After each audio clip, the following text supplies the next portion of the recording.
Bonjour.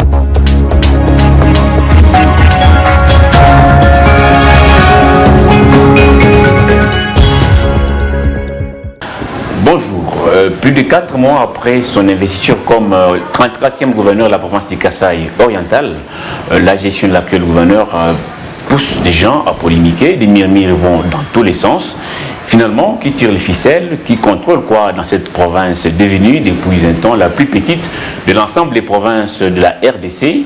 Alors pour en parler, les gouverneurs des provinces n'étant pas là, notre séjour étant bref, nous recevons pour vous Madame Jeannette Longa, vice-gouverneure du Kasaï oriental. Bienvenue.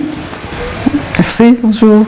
Il y a plus de 5-6 mois, lors de la campagne électorale, nous étions sur place avec vous et beaucoup de classiques de l'IDPS ou même ceux du RDT, votre plateforme électorale, de l'INC, même du FCC, j'irai sur la victoire du ticket Jean-Marie Mouteba et Jeannette Longa, qui vous êtes.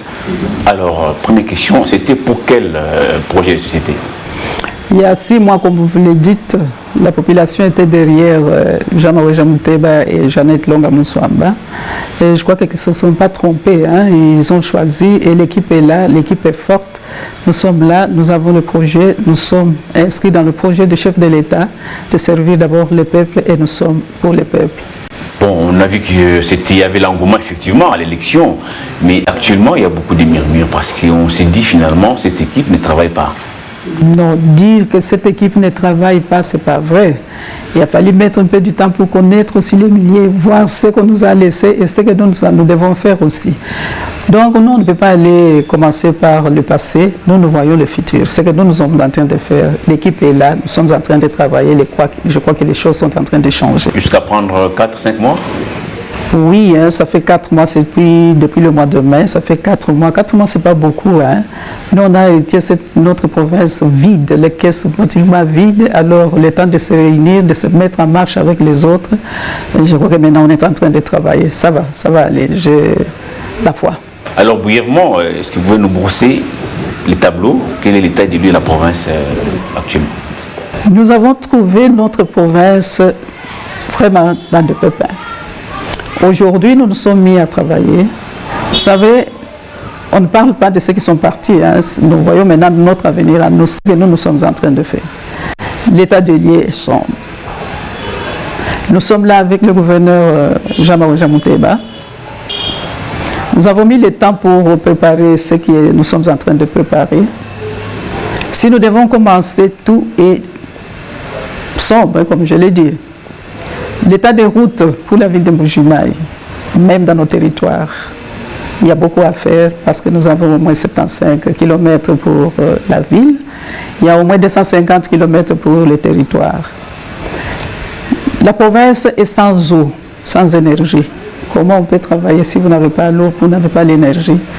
Avec l'instabilité partout, c'est vraiment un défi et nous sommes là. Nous avons aussi l'éducation. Mbuji-Mayi, c'est la plus petite ville, comme vous venez de le dire. Et nous n'avons pas des écoles à Mbuji-Mayi. C'est plus l'école privée qui domine, mais les officiels, il n'y en a pas.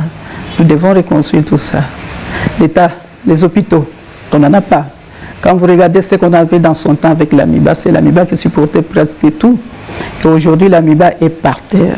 Et nous devons refaire la province. Et avec quels moyens? Quand vous regardez le président de la République, ce qu'il est en train de faire aujourd'hui, il court à gauche à droite pour le bien-être du pays. Et c'est la même chose avec nous. Donc l'éducation chez nous, nous devons refaire tout. Nous avons les infrastructures, nous avons l'énergie, l'eau et tout ça, l'agriculture aussi et la santé. Donc nous sommes en train de travailler sur ça et je crois que ça va aller. Bien, c'est un tableau sombre que vous êtes en train de peindre. Est-ce que cela ne doit pas vous pousser à agir vite? Pourquoi attendre que le jour passe alors que vous n'avez que 5 ans? Vous pensez que les temps jouent en votre faveur? Si, nous avons déjà commencé. Il fallait se préparer. Il ne fallait pas aller comme ça du jour au lendemain. Voilà, on passe. Non, non. Nous nous sommes préparés et nous sommes en train de travailler. C'est vrai, on a mis 4 mois. 4 mois, ce n'est pas beaucoup. Hein. 4 mois, c'est le temps de mettre les choses en place et nous avons commencé. Aujourd'hui, il y a des investisseurs qui arrivent et nous sommes en train de regarder les plus offrants, les meilleurs, ils vont pouvoir travailler avec nous. La province est riche, je crois que nous allons nous retrouver. Quelle serait la priorité des priorités pour vous? Parce que la population qui nous suit à travers TL50 veut savoir finalement quand il y aura les premiers actes, en dehors de tout ce qui est fait par rapport à Kinshasa, qui parfois donne des ordres pour certains travaux, mais le gouvernorat, il va agir quand? Nous avons déjà commencé à agir. Quand nous sommes arrivés au pouvoir, nous avons trouvé le problème d'eau en Bujimaï et nous nous sommes battus, même aujourd'hui là. Et pour le moment, je crois qu'il y a de l'eau en Bujimaï, bien que de temps en temps, nous avons des problèmes compte tenu de NRK, celui-là qui fournit l'énergie pour le Kasaï. Alors, NRK a des problèmes, personne n'ignore que Tchala qui fournit de l'énergie. C'est le barrage de la Méba qui date d'il y a plus de 60 ans, même au-delà de 60 ans. Alors, ce sont des machines qu'il faut renouveler. Donc, nous travaillons sur ça. Nous nous débrouillons. Le président de la République nous a aidés une fois avec quelques 300 mètres cubes de géo pour pouvoir aider la régie des eaux afin de fournir de l'eau. Donc, avec de l'eau, nous nous sommes battus. Aujourd'hui, nous avons quand même de l'eau en Bujimaï. L'énergie aussi, c'est la même chose. Nous nous battons par des petits moyens pour pouvoir fournir aussi de l'énergie. Alors, c'est déjà une avancée pour nous. Le président de la République, avec FPI, vient de nous épauler aussi avec forage d'eau. Aujourd'hui, j'ai été à Bakwandoba pour pouvoir inaugurer, ce n'est pas inauguration, mais enfin j'ai ouvert une première vanne pour les habitants de ce coin-là. Et bientôt encore, ce sera à Mbouya Charles, commune de Dibindi. Je crois que la semaine prochaine, on va faire la même chose. Déjà, on donne de l'eau à la population. En dehors de ça, il y a le président qui nous a épaulés aussi avec Daipen Bujimaï. Nous avons déjà reçu plus de 5 000 poussins à 2 reprises, donc 5 000 et puis 1000 quelques poussins. Et ce sera pour bientôt. Disons que d'ici le mois prochain, on va commencer la vente de poulets de chair.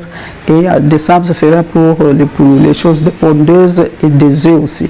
Donc, c'est déjà quelque chose qu'on est en train de faire en Bujimaï. Donc, ce n'est pas qu'on est resté bras croisés. Non, nous travaillons et les choses vont aller, sont en train d'avancer. Est-ce que vous êtes dépendant de la présidence? Parce que quand vous énumérez toutes ces choses, on sent que c'est le chef de l'État qui donne les tons. Bon, nous sommes derrière le chef de l'État, donc nous travaillons ensemble, nous suivons son programme. Et nous aussi, de notre côté, nous faisons le mieux. Nous sommes derrière lui. Mais il est là, il a programmé aussi les 100 jours partout dans nos provinces. Et les 100 jours aussi de la province de Bujimaï, ça se fait voir. Comme Daipen, là, c'est dans le cadre de 100 jours. Forage d'eau, c'est dans le cadre de 100 jours. Et nous, de notre côté aussi, nous sommes en train de réunir les moyens. Nous avons déjà commencé à travailler. Alors, le gouverneur des provinces et de l'IDPS, je dois les rappeler ici, vous êtes dit RDT, Rassemblement des démocrates tshisekidistes.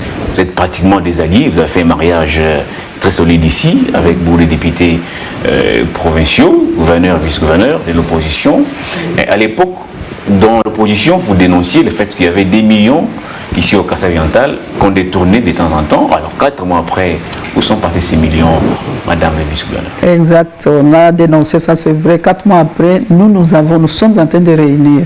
Donc, on nous a laissé des dettes au-delà des dollars, des millions de dollars à payer. Nous sommes en train de payer et puis nous aussi, nous sommes en train de réunir aussi des moyens. Donc, nous économisons aussi quelques moyens pour pouvoir travailler.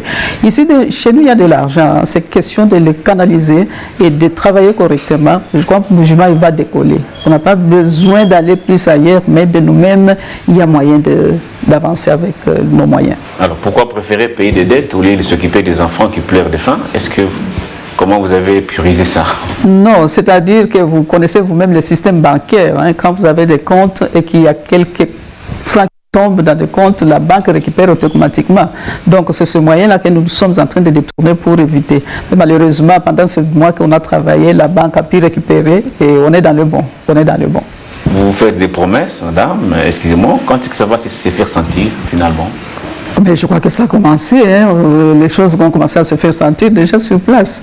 L'opinion pense que le choix qui a été fait, parce qu'aujourd'hui je dois vous rappeler quelque chose qu'on a entendu, nous depuis Kinshasa, on parle de l'autobus, ça vous dit quelque chose ça?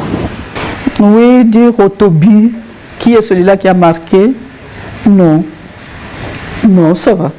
Ça va aller. Ça va aller, ça va aller. Et les regrets des uns et des autres, ça vous dit quelque chose quand même? Oui, hein, ils ont raison, peut-être pas, mais moi je trouve qu'avec un peu de patience, ça va aller. Nous sommes en train d'avancer. L'autobus, ça ne nous dit rien, nous nous allons marquer.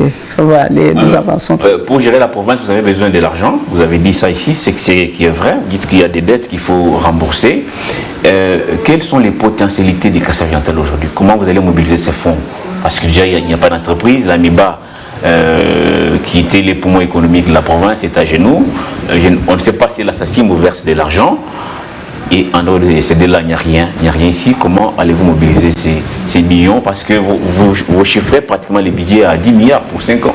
C'est quand même démesuré, non? Ben oui, ça a été dit comme ça, mais le moyen Bujimaï, on en a. Ça s'y met là. Nous avons des carrés miniers. Il y a la relance de l'AMIBA bientôt. Nous avons des investisseurs qui arrivent. Et vous voyez, quand les gens viennent chez vous, ils savent déjà ce que vous avez, que peut-être que nous sommes avec et nous ne voyons pas. Potentialité, nous avons la terre qui est bonne, nous avons le soleil, nous avons les pluies. Et tout ça, c'est de l'argent. L'agriculture, il suffit de mécaniser ça, nous allons nous retrouver. Ici, chez nous, il y a l'argent. Vous parlez agriculture, on vous a vu dernièrement aller arracher ou ravir les tracteurs à ceux qui les détenaient, ou qu'ils n'en ont plus droit. Écoutez, vous prenez des tracteurs qui datent d'il y a 10 ans pratiquement. Est-ce que ça fonctionne encore? C'est pour en faire quoi? C'est pour quel projet? Oui, merci. C'est pour l'agriculture. C'est-à-dire qu'il y a eu beaucoup de tracteurs qu'on avait donnés pour la province, 78. Mais quand vous regardez ce qu'il y a chez nous, la famine, c'est comme si les 78 tracteurs n'ont pas fait quelque chose ici à Bujimaï. Jusque-là, on a récupéré une vingtaine. Aujourd'hui encore, j'étais avec les opérateurs économiques pour pouvoir échanger avec eux sur l'agriculture. Nous avons récupéré, on est en train de récupérer d'autres tracteurs. C'est pour lancer l'agriculture parce que la campagne a déjà été lancée. Est-ce qu'ils sont en bon état, ces tracteurs? Ils ne sont pas en bon état, mais on va pouvoir travailler avec celui qui nous a vendu les tracteurs, donc John Deere à Kinshasa. Leur technicien était ici, il a vu l'état de tracteurs, il nous a fait des propositions, nous allons pouvoir travailler ensemble. C'est-à-dire qu'ils sont là, ceux qui sont en mauvais état, on va pouvoir récupérer les pièces de l'autre côté pour les ajouter. Si on parvient à récupérer 9 jusqu'à une dizaine de tracteurs avec nos 5 territoires, je crois qu'on peut redémarrer avec ça. Bon, on a été sur place quand ces tracteurs sont arrivés ici. Alors, un analyste à l'époque pensait que c'était faire une fausse route. C'est-à-dire, notre agriculture actuellement, chercher à la mécaniser, ça pose problème parce qu'il faut payer les conducteurs de ces tracteurs, il faut donner les carburants, il faut les prix des locations. Pourquoi ils s'inscrivent directement dans cette logique? Est-ce que vous avez fait une étude là-dessus? Ça va marcher? Ça va marcher. C'est-à-dire que quand ils ont donné les tracteurs, nos prédécesseurs, ils ont distribué des tracteurs à ceux-là qui ne savent pas quoi faire avec des tracteurs. Et il n'y avait pas une bonne organisation. On n'avait pas mis des techniciens derrière les agriculteurs.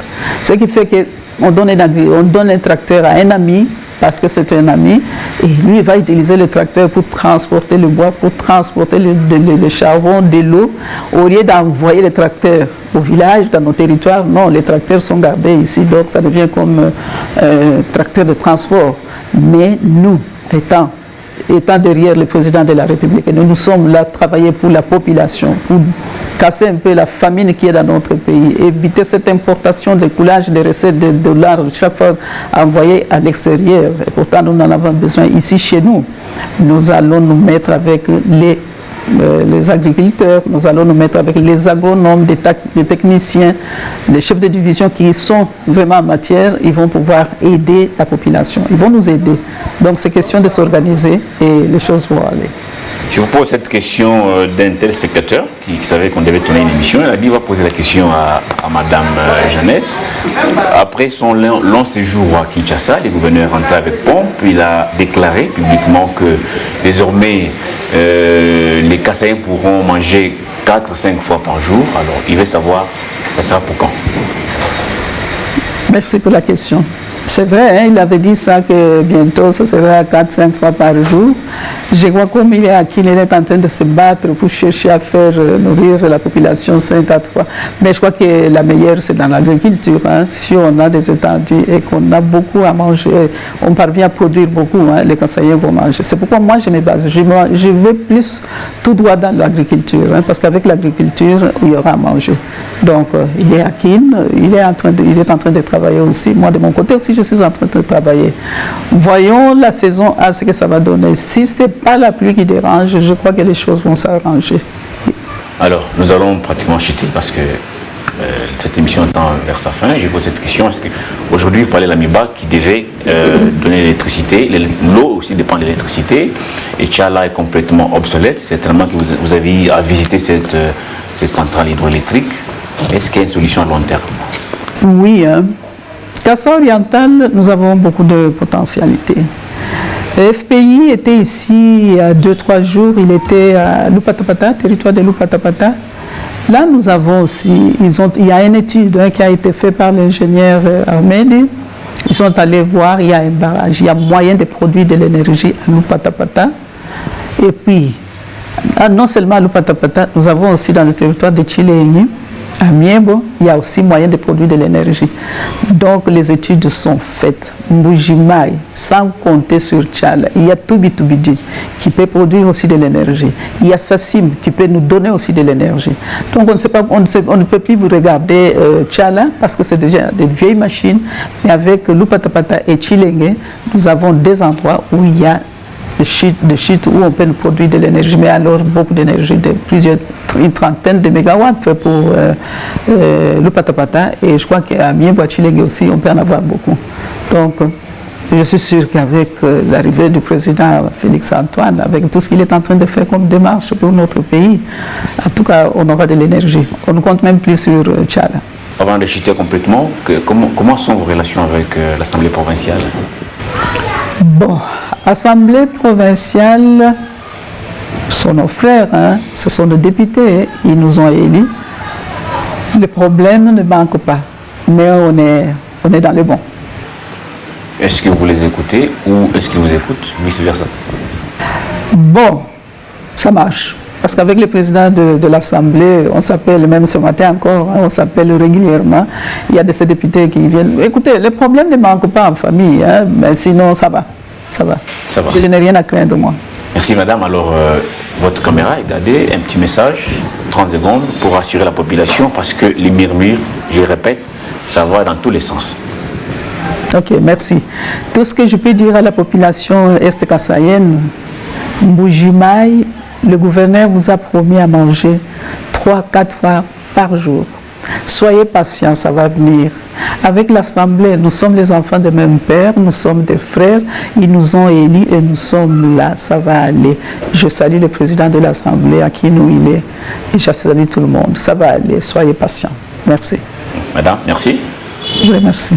Merci à vous tous qui nous avez suivis de partout à travers le monde. Restez branchés sur Télé 50 pour la suite de nos programmes. Au revoir.